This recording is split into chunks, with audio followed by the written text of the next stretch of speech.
प्यासे को जल पान कराना बड़ा अलौकिक माना जाता है।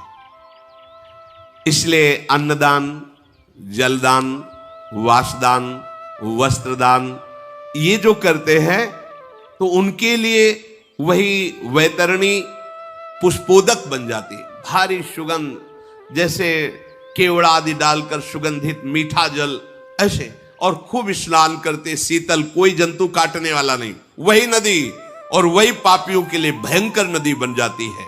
अमृत के समान मीठे जल में वो पार कर, जैसे इस प्रकार विधि पूर्वक जो अपने जीवन को ठीक से चलाता है उसको नरक जाना ही नहीं पड़ता। कुछ भी हो गया हो, हमारी बात मान लेना। जब संत मंडली जहां अजामिल रहता था उस नगर में पहुंचे तो कुछ लोग बहुत मजाकिया होते हैं, गांव में होते हैं, मतलब उनका दिन भर का काम ही यही होता है, खा पी के चौराहे पे बैठे रहना, जो फंसे उसकी भी हंसी मजाक कर, कुछ काम तो है नहीं, तो उनका काम ही होता है। तो संत जन मिले, उनका कोई उत्तम ब्राह्मण मिलेगा इस गांव में जहां हम भिक्षा ले सकते हैं। ब्राह्मणों को इसलिए पूछते थे कि मदिरापान, मांस त्याग, सत्कर्म में लगना, ज्यादा ऐसा भाव पहले ऐसा था। तो उन्होंने कहा हमारे यहाँ बहुत बढ़िया उत्तम ब्राह्मण है अजामिल जी, गांव के बाहर रहते हैं, और वैश्यागमन, हिंसा करना, मांस खाना, मतलब एकदम निकृष्ट गति को प्राप्त थे। तो एक बगीचा था सामने, वहां रुक गए। थोड़ी देर में देखा तो एक हिरन को मारे हुए बूढ़ा अजामिल आ रहा था। सामने देखा, संत दरस जिम पातक, संत मेरा कैसे ऐसा भाग्य हो सकता है कि मेरे यहां संत पधारे। संत के दरस परस अगनाश, तभी विचार उत्पन्न हो, दर्शन मात्र से काम बन जाए। दरस परस अगनाश, और कहीं वास करो निज संग, अगर उनके संग कुछ क्षण रहने को मिल जाए, बैठने को मिल जाए, 4 कदम चलने को मिल जाए।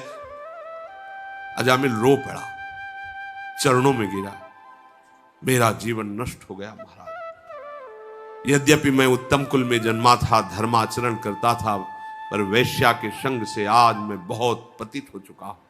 ये संत दर्शन का फल होता है, अपनी कमियां पूरी दिखाई देने लगना। संतों ने कहा मैं समझ गया, तुम चिंता मत करो, क्या तुम भगवान का भजन कर सकते हो थोड़ा? उनका बिल्कुल नहीं, इतना हृदय गंदा हो गया है कि हम सोच भी नहीं सकते कि 5 मिनट बैठ करके भगवान का नाम ले, हमारे अंदर सामर्थ्य है। अच्छा, तो मैं देख रहा हूं कि तुम्हारे से अभी एक पुत्र और होगा, तुम उसका नाम नारायण रख देना, बस इससे कल्याण हो जाए। ये बात उनके हृदय में बैठ गई। कुछ दिनों बाद जब पुत्र हुआ, उसका नाम नारायण रखा। संतों की कृपा से मोह तो था ही, और मोह हो गया, अत्यंत आसक्ति। अंतिम समय में उसे और कोई याद नहीं, वही अपना बेटा याद है जो खेल रहा था, उसको पुकारा नारायण। तो यमदूत लेने आए थे, फांसी में बांध चुके थे, भगवान के पार्षद काट दिया यमपाश, और कहा ये जीवन मुक्त हो चुका है, सारे पापों का प्रायश्चित कर लिया इसने। बोले कैसी बात, पूरा जीवन कितना अपवित्र व्यतीत किया, पाप आचरण किए, इसको तो यमलोक में जब बहुत दंड दिया जाएगा तब कहीं पवित्र। बोले नहीं, तुम धर्म ही नहीं जानते हो, कैसे तुम धर्मराज के दूत हो? एक बार मेरे मालिक का नाम लिया नारायण, ये सब पापों से मुक्त। मानो मेरी बात मानो, हमसे नहीं हो पाएगा अश्वमेध यज्ञ, राजस्व यज्ञ, खाने को है ले तो राजस्व यज्ञ कहां से होगा? सामग्री नहीं है, 5 मिनट स्थिर बैठ नहीं सकते तो 6 घंटे 8 घंटे पद्मासन में बैठ के नहीं योग कर पाओगे। चित्तवृत्ति का निरोध करके परमात्मा में लगाना, समझ में आया?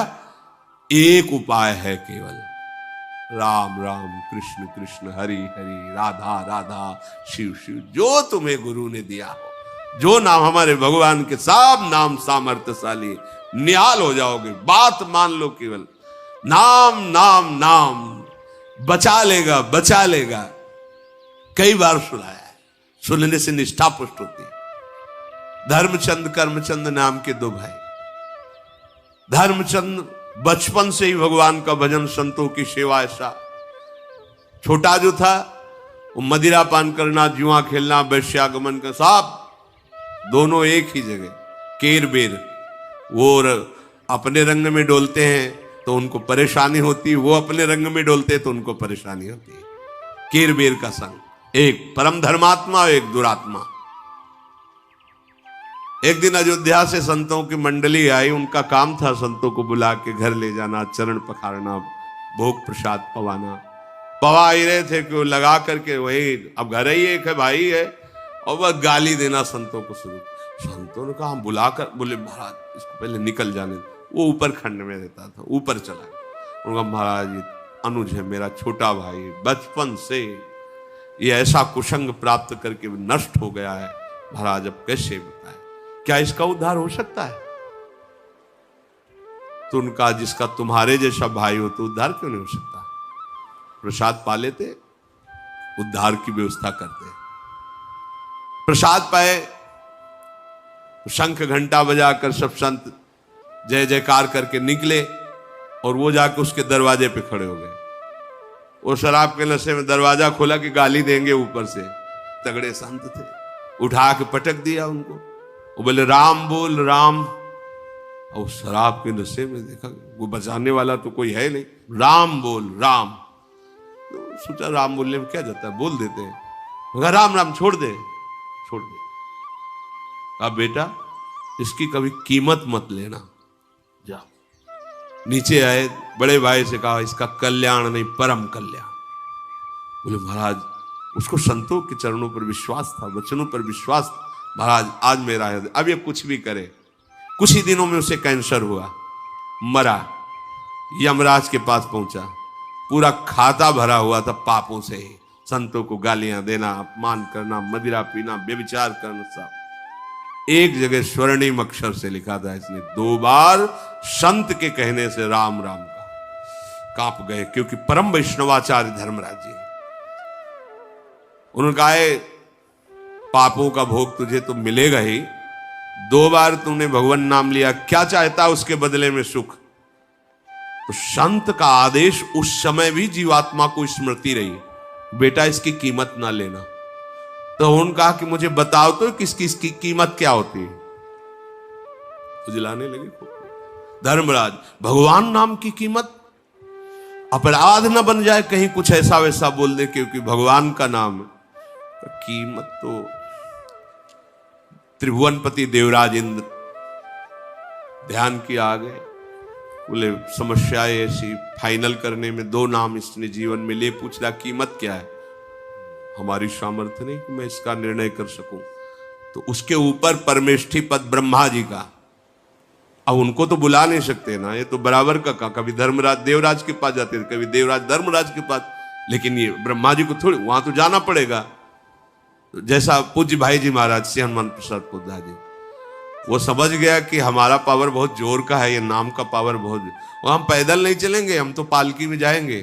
तो जीवात्मा को पालकी में बैठाल के एक तरफ देवराज है, एक तरफ धर्मराज, ब्रह्मा जी के पास ले गए, और श्री राम शर्मा जी पधार गए। इसकी लीला भी दिखाते थे वो। ब्रह्मा जी के समीप गए, ब्रह्मा जी ने कहा कि आज कैसे परम लोकपाल पधारे, क्या समस्या?